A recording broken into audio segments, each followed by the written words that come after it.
जय हिंद। भारत के वित्त मंत्री द्वारा बजट पेश करने से पूर्व भारत की आर्थिक समीक्षा 2022-23 पेश की गई। जैसा कि आप जानते हैं कि आर्थिक समीक्षा पूर्व वर्ष की बातों को अवलोकन करती है। अब आर्थिक समीक्षा 2022-23 की मुख्य बातों को देखिए। भारतीय अर्थव्यवस्था में समस्त क्षेत्रों में उल्लेखनीय बेहतरी देखने को मिल रही है। वित्त वर्ष 2023 में यह महामारी पूर्व विकास पथ पर अग्रसर रही। कोविड-19 के कारण पूरे विश्व की अर्थव्यवस्था की हालात अत्यंत दयनीय हो गई थी। इससे भारतीय अर्थव्यवस्था भी अछूता नहीं रहा। इसे देखते हुए वर्ल्ड बैंक और जैसी संस्था जो रेटिंग जारी करती है, उसने भारतीय अर्थव्यवस्था को 2022-23 के लिए 6 से 6.8 जीडीपी ग्रोथ तक आंकी है। खुदरा महंगाई नवंबर 2022 में घटकर आरबीआई के लक्षित दायरे में आ गई। प्रत्यक्ष कर संग्रह अप्रैल नवंबर 2022 में भी दमदार रहा। घटती रही बेरोजगारी दर और कर्मचारी भविष्य निधि में तेजी से हो रहे कुल पंजीकरण में बेहतर रोजगार सृजन नजर आ रहा है। सरकार द्वारा लागू किए जा रहे सुधारों का फोकस अवसर, जीवन यापन में दक्षता एवं सुगमता, विश्वास आधारित गवर्नेंस बढ़ाने के लिए सार्वजनिक वस्तुएं तैयार करती कृषि उत्पादकता बढ़ाने और विकास में एक सहभागीदार के रूप में निजी क्षेत्र को प्रोत्साहित करने पर है। बैलेंस शीट को दुरुस्त करने के लिए वित्तीय संस्थानों में ऋणों की वृद्धि दर्ज की गई है। ऋणों के उठाव में वृद्धि होने, निजी पूंजीगत खर्च बढ़ाने से लाभदायक निवेश चक्र शुरू होगा। अप्रैल 2022 से ही अनुसूचित वाणिज्यिक बैंकों का गैर खाद्य ऋण दहाई अंकों में बढ़ रहा है। एससीबी का सकल गैर निष्पादनकारी परिसंपत्ति जीएनपीए जिसे हम कहते हैं अनुपात घटकर पिछले 7 वर्षों के न्यूनतम स्तर 5.0 पर आ गया है। सामाजिक क्षेत्र में व्यय केंद्र एवं राज्यों को मिलाकर वित्त वर्ष 2016 के 9.1 लाख करोड़ रुपए से बढ़कर वित्त वर्ष 2023 में 21.3 लाख करोड़ रुपए हो गया है। स्वास्थ्य क्षेत्र पर केंद्र एवं राज्य सरकारों की अनुमानित व्यय बढ़कर वित्तीय वर्ष 2023 में जीडीपी का 2.1% और वित्तीय वर्ष 2022 में 2.2% हो गया, जबकि वित्तीय वर्ष 2021 में यह 1.6% था। कोविड टीके की 220 करोड़ से भी अधिक खुराकें लोगों को दी गई। आर्थिक समीक्षा में बहुआयामी गरीबी सूचकांक एवं यूएनडीपी की रिपोर्ट 2022 के निष्कर्षों पर प्रकाश डाला गया है, जिसमें कहा गया है कि भारत में 41.5 करोड़ लोग वर्ष 2005-06 से और वर्ष 2019-20 के बीच गरीबी से उबर गए। भारत ने शून्य उत्सर्जन का संकल्प व्यक्त किया है। शून्य उत्सर्जन का लक्ष्य 2070 तक हासिल कर लेगा। शून्य उत्सर्जन का मतलब भारत ने COP26 में पंचामृत का जो फॉर्मूला दिया था, जो पर्यावरण प्रदूषण से संबंधित था, उससे यह संबंधित है। पर्यावरण के लिए जीवन लाइफ से रूप में जन आंदोलन शुरू किया गया है। राष्ट्रीय हरित हाइड्रोजन मिशन से भारत वर्ष 2070 तक ऊर्जा के मामले में आत्मनिर्भर हो जाएगा। कृषि क्षेत्र में निजी निवेश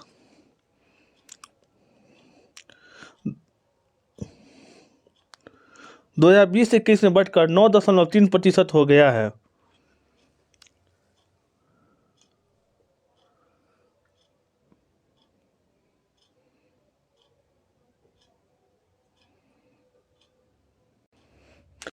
राष्ट्रीय खाद्य सुरक्षा अधिनियम के तहत लगभग 81.4 करोड़ लाभार्थियों को 1 साल तक मुफ्त अनाज मिलेगा।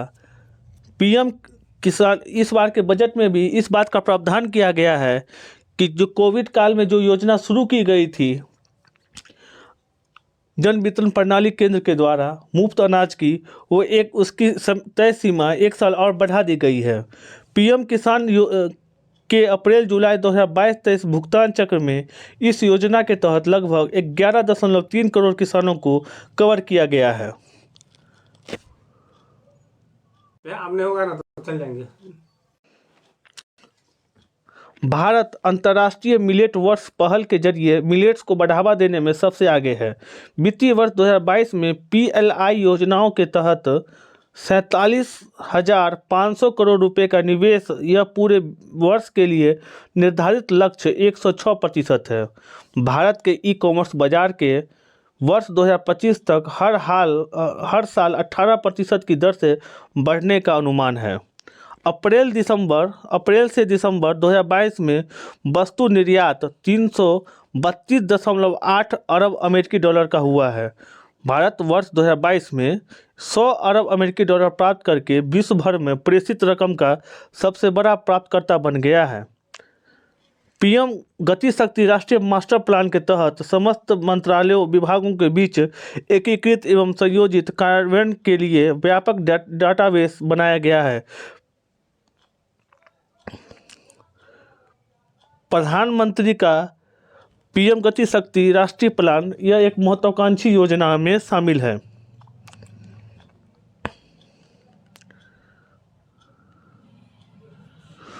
केंद्रीय वित्त एवं कॉर्पोरेट कार्य मंत्री श्रीमती निर्मला सीतारमण ने आज 31 जनवरी 2023 को संसद में आर्थिक समीक्षा 2022-23 की पेश की। इस आर्थिक समीक्षा की मुख्य बातें को इस प्रकार समझा जा सकता है। आर्थिक हालात 2022-23 पूर्ण रिकवरी हो गई है।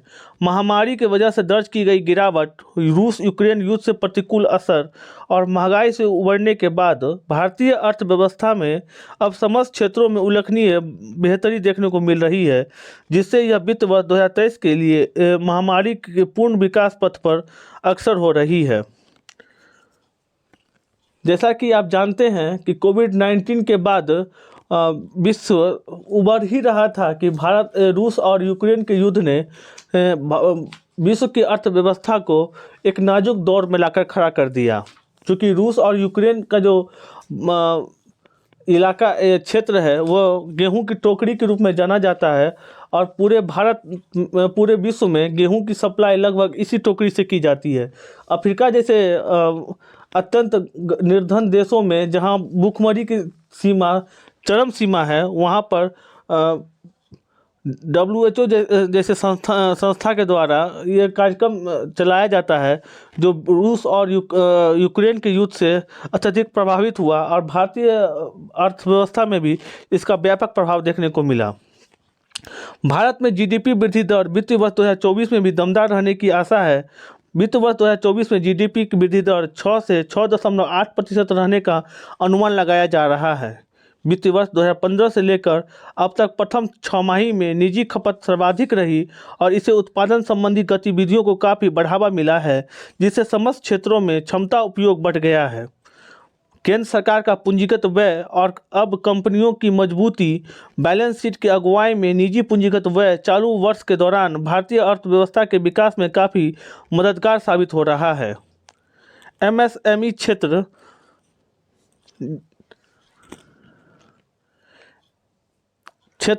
को कुल ऋणों में वृद्धि जनवरी-नवंबर 2022 के दौरान औसतन 30.6% में भी अधिक रही।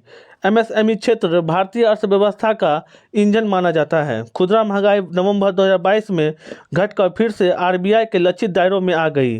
भारतीय रुपये का प्रदर्शन अप्रैल से दिसंबर 2022 के दौरान अन्य उभरती बाजार अर्थव्यवस्थाओं की तुलना में काफ़ी बेहतर रहा। प्रत्यक्ष कर संग्रह, डायरेक्ट टैक्स कलेक्शन अप्रैल से नवंबर 2022 के दौरान भी दमदार रहा। घटती रही शहरी बेरोजगारी दर और कर्मचारी भविष्य निधि में तेजी से हो रहे कुल पंजीकरण में बेहतर रोजगार सृजन नजर आ रहा है। सार्वजनिक डिजिटल प्लेटफॉर्मों के विस्तारीकरण और विनिर्माण क्षेत्रों में उत्पादन बढ़ने के उपायों से आर्थिक विकास की गति तेजी से नजर आ रही है।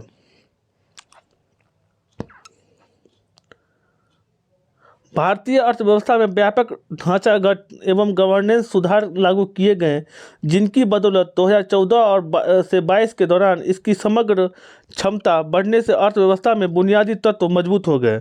जीवन यापन और कारोबार करने में सुगमता बढ़ाने पर विशेष जोर देने के परिणामस्वरूप वर्ष 2014 के बाद लागू किए गए सुधार सार्वजनिक वस्तु तैयार करने, विश्वास आधारित गवर्नेंस और अपनाने विकास के लिए निजी क्षेत्र के साथ सहभागीदारी करने और कृषि उत्पादकता बढ़ाने पर आधारित थे। वर्ष 2014 से 22 की अवधि के दौरान भी बैलेंस शीट पर दबाव देखा गया, जिसके कारण विगत वर्षों के दौरान ऋणों में आया बूम और एक बारगी करारा वैश्विक झटका था। इस वजह से बृहद आर्थिक अवयव या घटक जैसे ऋण वृद्धि, पूंजी सृजन और इस तरह के आर्थिक विकास इस अवधि के दौरान बुरी तरह प्रभावित हुआ। यह स्थिति दरअसल वर्ष 1998 से 2002 की अवधि में से काफ़ी मिलती जुलती है, क्योंकि उस दौरान सरकार द्वारा लागू किए गए रूपांतरकारी सुधारों से विकास की गति अर्थव्यवस्था में अस्थायी झटके लगने के कारण धीमी हो गई। जब से ये झटके कमज़ोर पड़ गए, तब से लागू किए गए ढांचागत सुधारों का व्यापक लाभ वर्ष 2003 तक मिलने लगे थे।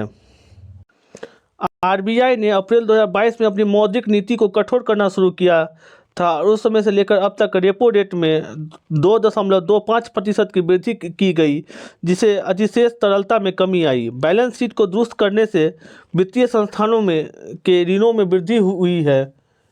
ऋण के उठाव में दर्ज की गई वृद्धि के आगे भी जारी रहने की आशा है।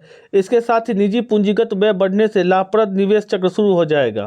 अनुसूचित वाणिज्य बैंकों का गैर खाद्य ऋण अप्रैल 2022 से ही लगातार दहाई अंकों में बढ़ रहा है। गैर बैंकिंग वित्तीय कंपनियां का कर्ज वितरण भी बढ़ता जा रहा है। एससीबी का सकल गैर निष्पादनकारी परिसंपत्ति अनुपात घटकर पिछले 7 वर्षों के न्यूनतम स्तर 5.0 पर आ गया है।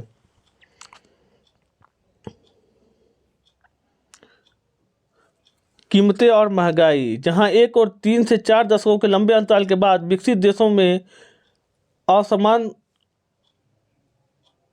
में आसमान छूती महंगाई की वापसी देखने को मिली, वहीं दूसरी ओर भारत में मूल्य वृद्धि की एक सीमा में बनी रही। वैसे तो भारत में खुदरा महंगाई दर अप्रैल 2022 में बढ़कर 7.8% के शिखर पर पहुंच गई, जो कि आरबीआई की 6% की ऊपरी सीमा से भी अधिक थी। लेकिन भारत में लक्षित सीमा की बढ़ी हुई महंगाई इसके बावजूद पूरी दुनिया में न्यूनतम में से एक रही। सरकार ने मूल्य वृद्धि को एक दायरे में रखने के लिए बहुआयामी रणनीति अपनाई। पेट्रोल और डीजल पर निर्यात शुल्क में कई चरणों में कटौती की गई। प्रमुख कच्चे माल पर आयात शुल्क को घटाकर शून्य कर दिया गया, जबकि लौह अयस्क एवं सांद्र के निर्यात पर देय कर को 30% से बढ़ाकर 50% कर दिया गया। कपास के आयात पर देय सीमा शुल्क को 14 अप्रैल 2022 से लेकर 30 सितंबर 2022 तक माफ़ कर दिया गया। एचएस कोड 11.01 के तहत गेहूं उत्पादों के निर्यात पर प्रतिबंध लगाया गया और चावल पर निर्यात शुल्क लगाया गया। कच्चे एवं परिशोधित पाम ऑयल, कच्चे सोयाबीन तेल, कच्चे सूरजमुखी तेल पर देय बुनियादी शुल्क में कमी की गई। आरबीआई द्वारा अग्रिम तौर पर गाइडेंस जारी करके अपेक्षित महंगाई अनुमानों को नियंत्रण में रखने और इसके साथ ही उचित मौद्रिक नीति अपनाने से देश में महंगाई को सही दिशा में रखने में मदद मिली। कारोबारियों और परिवारों दोनों को ही आने वाले वर्ष के लिए महंगाई अनुमान चालू वित्त वर्ष में कम हो गए। सरकार द्वारा आवास क्षेत्र में समय पर नीतिगत उपाय करने और इसके साथ ही आवास ऋणों पर ब्याज दरों को कम रखने से आवास क्षेत्रों में मांग को बढ़ाने में काफ़ी मदद मिली और बड़ी संख्या में खरीदार वित्त वर्ष 2023 के दौरान किफ़ायती आवास की ओर आकर्षित हुए। संयोजित आवास मूल्य सूचकांकों के आकलन के समग्र रूप में हुई वृद्धि और आवास मूल्य सूचकांकों से संबंधित बाजार मूल्यों से आवास वित्त क्षेत्र में फिर से तेजी गति आने के संकेत मिलते हैं। एचपीआई में स्थिर से लेकर मामूली वृद्धि होने से परिसंपत्तियों का मूल्य बने रहने की दृष्टि से गृह मालिकों और आवास ऋण प्रदाताओं को विश्वास बढ़ता चला गया। भारत की महंगाई प्रबंधन विशेष रूप से उल्लेखनीय रहा, जो विकसित देशों की मौजूदा हालात से ठीक विपरीत है, क्योंकि वे अब भी ऊंची महंगाई दर से जूझ रहे हैं। भारत ने वर्ष 2070 तक शून्य कार्बन उत्सर्जन का लक्ष्य हासिल करने के लिए नेट जीरो का संकल्प व्यक्त किया है। भारत ने प्रधानमंत्री मोदी की अध्यक्षता में COP26 में हुई कॉन्फ्रेंस ऑफ पार्टीज में पंचामृत का भारत ने फॉर्मूला दिया था। उसमें भारत ने 2070 तक कार्बन उत्सर्जन की सीमा शून्य तक करने की अपना संकल्प व्यक्त किया था। भारत ने गैर जीवाश्म ईंधनों से 40% अधिष्ठापित बिजली क्षमता का अपना लक्ष्य वर्ष 2030 से पहले ही हासिल कर लिया। गैर जीवाश्म ईंधनों से संभावित अधिष्ठापित क्षमता वर्ष 2030 तक 500 GWD से भी अधिक हो जाएगी, जिसे वर्ष 2014-15 की तुलना में 2029-30 तक औसत उत्सर्जन दर में लगभग 29% की कमी आ जाएगी। भारत अपना जीडीपी की उत्सर्जन तीव्रता को वर्ष 2005 के स्तर की तुलना में वर्ष 2030 तक 45% कम कर देगा। वर्ष 2030 तक लगभग 50% संचयी बिजली अधिष्ठापित क्षमता गैर जीवाश्म ईंधन आधारित ऊर्जा स्रोतों से हासिल होगी। पर्यावरण के लिए जीवन शैली लाइफ के रूप में जन आंदोलन शुरू किया गया। सॉवरेन गोल्डन बॉन्ड फ्रेमवर्क नवंबर 2022 में जारी किया गया। आरबीआई ने 4,000 करोड़ रुपए के सॉवरेन गोल्डन बॉन्ड फ्रेमवर्क की 2 किस्तें की नीलामी की। राष्ट्रीय हरित हाइड्रोजन मिशन से भारत वर्ष 2047 तक ऊर्जा के मामले में आत्मनिर्भर हो जाएगा। वर्ष 2030 तक कम से कम 5 MMT की वार्षिक हरित हाइड्रोजन उत्पादन क्षमता विकसित कर ली जाएगी। राष्ट्रीय हरित हाइड्रोजन मिशन के तहत वर्ष 2030 तक जीवाश्म ईंधन के आयात में 1 लाख करोड़ रुपए से भी अधिक की संचयी कटौती की जाएगी। यहाँ ध्यान रखने योग्य बात है, जीवाश्म ईंधन का मतलब क्रूड ऑयल, कच्चे तेल हैं। वर्ष 2030 तक नवीकरणीय ऊर्जा क्षमता में लगभग 125 GWU की वृद्धि की जाएगी। GHG के वार्षिक उत्सर्जन में लगभग 50 MMT की कमी की जाएगी। आर्थिक समीक्षा में CC पर NMP के तहत 8 मिशनों की दिशा में हुई प्रगति पर प्रकाश डाला गया है, ताकि जलवायु से जुड़ी चिंताओं को दूर किया जा सके और सतत विकास को बढ़ावा दिया जा सके। अधिष्ठापित सौर ऊर्जा क्षमता, जो कि राष्ट्रीय सौर मिशन के तहत एक अहम पैमाना है, अक्टूबर 2022 में 61.6 GWU दर्ज की गई। भारत नवीकरणीय ऊर्जा के लिए एक पसंदीदा गंतव्य या देश बनता जा रहा है। 7 वर्षों के कुल निवेश में 78.1 अरब अमेरिकी डॉलर आंका गया है। सतत पर्यावरण पर राष्ट्रीय मिशन के तहत 62.8 लाख व्यक्तिगत घरेलू शौचालय और 6.2 लाख सामुदायिक एवं सार्वजनिक शौचालय का निर्माण अगस्त 2022 तक किया गया है।